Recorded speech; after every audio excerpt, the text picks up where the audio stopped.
6 and 7 carbon atoms ही आते हैं।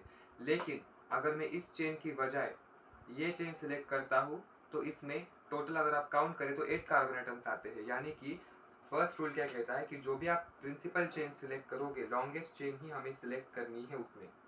ठीक है, इसमें 8 कार्बन की लॉन्गेस्ट चेन थी, तो ये हमारा करेक्ट आंसर यहाँ पे होने वाला है और ये हमारी लॉन्गेस्ट चेन होगी। इसी को हम पेरेंट कंपाउंड भी बोलते हैं।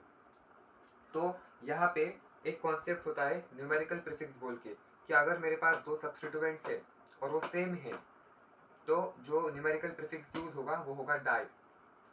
एक के लिए कुछ नहीं, दो के लिए डाई, तीन के लिए ट्राई, चार के लिए टेट्रा, पांच के लिए पेंटा वगैरह वगैरह। ठीक है, अब यहाँ पे सेकेंडरी प्रीफिक्स क्या होगा, मिथाइल, क्योंकि मेरे पास एक कार्बन वाला अल्काइल ग्रुप है और हमने पिछले वीडियो में देखा था कि एक कार्बन वाले अल्काइल ग्रुप को हम मिथाइल कहते हैं। तो ये मिथाइल, ये भी मिथाइल और दो है इसीलिए डाई मिथाइल।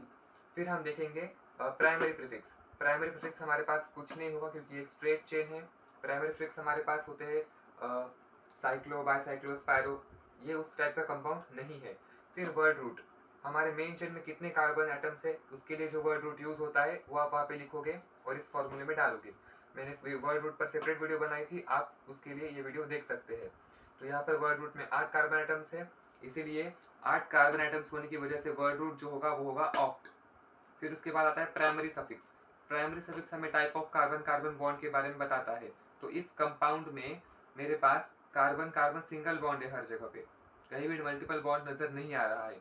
इस वजह से वर्ड रूट जो यहाँ पे होगा, सॉरी प्राइमरी सफिक्स जो यहाँ पे होगा वो होगा एन, जो कि हम कार्बन कार्बन सिंगल बॉन्ड के लिए यूज करते हैं। और सेकेंडरी सफिक्स हम फंक्शनल ग्रुप्स के लिए यूज करते हैं। इस कंपाउंड में कोई फंक्शनल ग्रुप नहीं है, इस वजह से सेकेंडरी सफिक्स हमारे पास नहीं होने वाला है।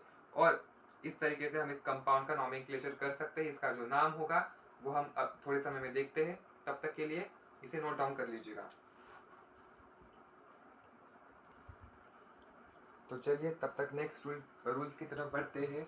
तो हमारे पास रूल नंबर 2 है, give numbering to the selected chain from that end which is nearer to the branch. तो मेरे पास अगर ये पेरेंट कंपाउंड है तो मुझे इन सब्स्टिट्यूएंट्स को कोई ना कोई लोकेंट देना पड़ेगा, असाइन करना पड़ेगा। तो उनको कौन सा लोकेंट मिलेगा ये कैसे हम डिसाइड करेंगे, तो इस रूल के हिसाब से डिसाइड करेंगे कि हमें सिलेक्टेड चेन की नंबरिंग उस साइड से शुरू करनी है जो साइड किसी भी ब्रांच से पास हो। अगर मैं इस साइड से नंबरिंग करूंगा तो 1 2 3 4, फोर्थ नंबर मिलेगा इस ब्रांच को। लेकिन अगर मैं इस साइड से नंबरिंग करूंगा तो 1 2 3 थर्ड पे ही मुझे एक ब्रांच मिल रही है, यानी कि ये नंबरिंग ज़्यादा प्रेफरेबल रहेगी than the numbering from right side. इस वजह से हम इसको प्रेफरेंस देंगे। इसी को हमने